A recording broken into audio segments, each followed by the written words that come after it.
Täna räägime tööturumeetmetest, mida Eesti Töötukassa pakub Euroopa Liidu rahastusel. Igal inimesel peab olema võimalus teha tähenduslikku tööd. Töötamine toetab eneseteostust, tagab parema elukvaliteedi ja annab kuuluvustunde, mis on igale inimesele oluline. Juba 10 aastat oleme tervisepiirangutega inimestele osutanud tööalase rehabilitatsiooniteenust. Selle teenusega toetame inimesi, kellel on puue, vähenenud töövõime või kes on pikaajalisel haiguslehel. Soovime inimestele pakkuda personaalset tuge ja teenuseid, mis aitaksid tööle minna ja tööl püsida. Rehabilitatsioonimeeskond aitab välja selgitada tervisega sobiva töövaldkonna ja toetab töö leidmisel, analüüsib tööülesannete ja töökeskkonna sobivust ja õpetab vajalikke oskuseid. Abi on saanud tuhanded Eesti inimesed.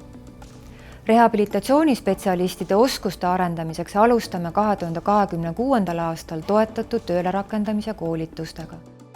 Koolituste eesmärk on, et abi jõuaks inimesteni parimal viisil ja annaks soovitud tulemuse. Alates 2025. aastast pakub Töötukassa oskuste arendamise veebiseminare. Kodust või töökohalt lahkumata on inimestel juurdepääs teadmistele, mis julgustavad edasi õppima ja oma teadmisi asjakohasena hoidma.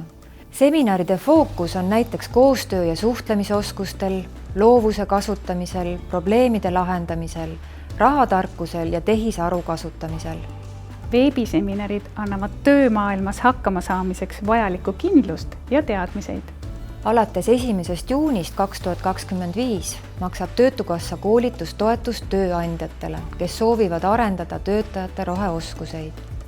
Need teadmised aitavad kasutada energiat ja ressursse targemalt, vähendada kasvuhoonegaase ja rakendada laiemalt ringmajanduse põhimõtteid.